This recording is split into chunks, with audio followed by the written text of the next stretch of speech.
So, message ako asking for my advice regarding how she should deal with her in-laws. She's an OFW and batasan gid daw niya daan that she's an introvert. She wants to know what my advice is na dili siya matawagan og suplada or maldita. First of all, how your in-laws will view you is solely based on how your husband views you. How your husband communicates who you are to his family. Remember, the number one rule is your in-laws are not your family. Yes, they may be on paper, but they're not your family. They're your husband's family. And this is not a bad thing. Why? Because it also reminds you of your place. Yes, asawa ka, pero kadili kanila anak. Swerte ka kung like me, pinangga ka sa imong in-laws. But let's be honest, naapoy in-laws nga di gyud ganahan sa imo bisan pag unsay imong buhaton. Bisan pag malibang kag rainbows and butterflies die, di jud na ganahan nimo. Solely because imo pong mismong bana mao po'y nag-cause ani nga kalangag.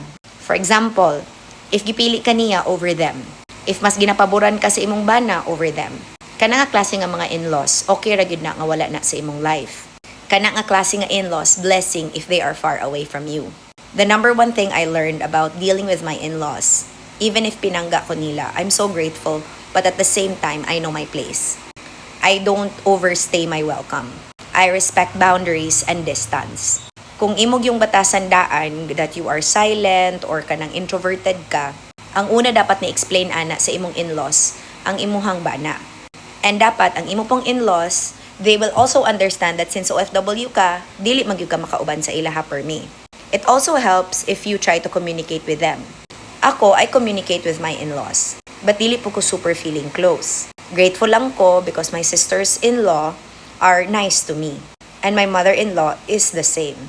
Pero kanang chummy-chummy and over rapod ka sa pagka-close, ang ako magong na-learn ana is familiarity breeds contempt.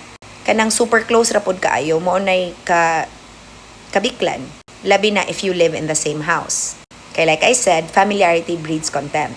Munang ako, I really believe in maintaining boundaries. Respeto sa respeto, of course. Love sa love, of course. Grateful sa grateful, of course. But let things be. Don't force anything. Swerte ka if daan ag yung pinangga ang imong bana and naapil ka. Pero ang reality manggod ani, dili manggod tanan pinangga. Ang reality ani, labi na kung ikaw pod mismo as an in-law, nilad pod yung kagbatasan na di gyud ka madawat sa iyong pamilya. Kaya yes, tinuod man ang pag mga sawa na, dili namang gyud ang mama ang priority. Because I also believe in that. If ako gyapon ang priority sa akong anak nga lalaki bisan pagaminyo siya, it means I failed. It means wala na ako siya tudloy how to be a family man. And ako, regardless of whatever you say to Tony, I also know that in the future, if he does get married, dili na gyud ko priority. And mo ginay na-appreciate na ako sa akong mother-in-law. My mother-in-law is a very private person. But at the same time, she never meddled yun in my marriage to Ed. In fact, sa mga times na gusto na gid mi magbuwag ni Ed, siya gyud ang nangusog nga dili na mahitabo. Siya gyud ang nangusog that we should work things out. Munang grateful jud kaayo ko sa mama pod sa akong mother-in-law. Though wala pa gid gihapon ako siya tawag mama, kay naa pa gid gihapon kog tantong kaikob. But she knows how much I love her. My sisters-in-law does the same. And of course, my brother-in-law as well. So mao lagi na siya, naswerte ko. Pero kung kamo og digid ganan inyong in-laws sa inyo ha, ayaw pugsa. That's one thing jud that I also learned. Kay naa man gid poy kanang family members sa family ni Ed nga dili ko feel. And wala sa ko'y pakialam. Dili na ko sila bastuson, pero dili pog ko nga magpatara para lang i-disrespect ko nila. And that's okay. Kay kung naapoy di ganahan nako, nasay pinangga pod kaayo ko. Grabe jud ko kapinangga, nga grateful jud ko kaayo, and all that matters to me is my mother-in-law and my sisters-in-law. And of course, my brother-in-law. And what matters to me is my nephew. Though dili mi gauban per me, pero kibalo ko, nga kibalo sila how much I love them. And maora man gid na siya. Ayaw pugsa og change. Labi na if nothing is wrong with you. Dili man sala ng introvert. Dili pod sala ng mauwawon. And dili pod sala nga nakasalayo because you are an OFW. For as long as you're doing good by your husband, for as long as you are taking care of him and respecting him, there's really nothing to worry about. But again, do not expect that your in-laws will be your family. Because they are not. And yes, pangit ni siya paminawon, but it's the truth. Dili gyud kalabanan ana at all times. Yes, labanan man tuod ka, pero sometimes dili gyud pod. The expectation is that gusto ka nga labanan kanila labi na og nakasala imong pares. But remember, dili magud na nimo mapugos ang mga butang labi na when blood is thicker than water. Ako, naswerte lang ko kay kung nakasala si Edna ko, mabikil magid ang mama sa iyaha. Pero dili po ko ang klase pod nga asawa nga papiliun ako ang mama sa akong bana between me and him. Binulok man pod na. Mao bitaw nang giingon, respect boundaries. Know your place. And expect less so that you hurt less. Kay mao magud nang magsakit ang imong buot because you would want to please your in-laws. Pero we can only please the people who is and open to liking us. Pero og daan gid pagpalit nga di gyud kadawat nila, dawatan na lang na. Have peace with yourself. Pero mauna siya, make the effort if you can and only if you want to. Pero ayaw po sila bastusa. Kaya ako manggod, kibaludaan ang family nga akong gikaminyuan o kinsa ko. Grateful na lang pug ko that one of Ed's titas katong akong nasuod kaayo, nakapuyo sa siyag butuan for a while. So kaila siya daan sa among pamilya. And yes, though they really found out about me through the internet before meeting me in person, nagpasalamat na lang ko nga mga bright magudpod ang mga kapamilya sa ako ang bana. So dili sila ang tipo nga mga tao that would prejudge me before meeting me. And mao ginay one thing gyud nga grateful kay ko sa ako ang mother-in-law. Kay bright jud pod buyag. And I've never once felt that she did not accept me because she and I have a lot in common. Dili lang nako i-discuss what because it's her life, not mine. And I also respect how private she is. Grateful lang yun ko how she raised her children. Grateful lang yun ko sa family nga ako ang gikaminyuan. Yes, naamang si Mang, pero naamang pamilya nga ingwaana. Si Mang. Ang importante that dili ko nila bastuson. Ang importante that they have accepted me, respected me, and loved me.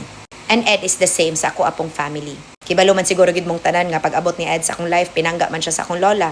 Pinangga siya ni Lolo, permi gani siya kanang ingnon nga mura kuno siya aktor. Tuo pud si Ed. And most importantly, akong parents and Ed like each other. And dili na tito og tita iyang tawag sa ila, Mama Mia nagpapalo. Ako na lang gyud murag, I just need to learn and adjust to that. But kanya-kanya magutag pace. Kanya-kanya pud gyud tag life. But most importantly, ang akong ika-advise, kung ikaw dili ganan imong in-laws sa imuha, ayaw pugsa. Ayaw pag binastos, pero ayaw pugsa. Maintain boundaries to protect your peace. I cannot stress this enough because if you're going to fixate on whether they like you or not, chances are they don't have to. Because again, you married into the family. Meaning, you have a lot to adjust to. Ang ako lang, grateful lang ko, that walay adjustment. Kaya nga no, we got married and then they had to accept me. Wala man sad ko'y gibuhat sa ilahang anak. Giplastar man sad dako. And besides, pag move ni Ed sa amua, wa man sad siya pugsa. Ang pagpakasal ni Ed sa akua, wa man sad siya pugsa. And grateful yung kaayo ko because pinangga gyud pod si Tony sa iyahang lola. Naguna silang meet and nagrateful jud ko nga wala gyud mi ka feel nga dili niya dawat si Tony. In fact, agay si Tony mo bisita sa iyaha now that we're here. And she even said na makapuyo mi sa ilaha but ako lang ang dili kay maikog ko. Wa magay ko ni puyo sa kong pamilya sa iyaha na ba. Makigtigi gyud mi sa iyaha og magsinamok gyud mi now that she is retired. Kay mao manggod na siya. Marispitaran manggug ka sa imuhang in-laws if respetaron pod nimo sila. And one thing that I really am so grateful for, maayo magud ka storya ang akong mga sisters-in-law. I really spoke to them as me and I have a good relationship with them. Dili ko super duper close, but I really communicate how grateful I am to have them. I really communicate unsa nako sila kapinangga and I really communicate kung unsa pod sila ka-importante sa life namo ni Ed. But mo magunay nakanindot God basta you marry into a family nga mga utukan. You marry into a family nga mga disiplinado. Kay dili gyud na magpinaras sa inyo ug sa inyong kaminyoon. Because mao man pod good na ang ako nga grateful pod ko nga pinangga pod si Ed sa iyang pamilya. Because naapil ko. Pero mao lagi na kay pinangga sa gyud ko ni Ed. Kay kanang imong relationship sa imong in-laws, akong balikon ako first message, it will all depend og unsa pud ka kapinangga sa imuhang bana. Kay kung ang imong bana musugot ra nga bastos-bastuson ka sa iyang pamilya, din dili ka pinanggaan na. And that's really something that Ed taught me.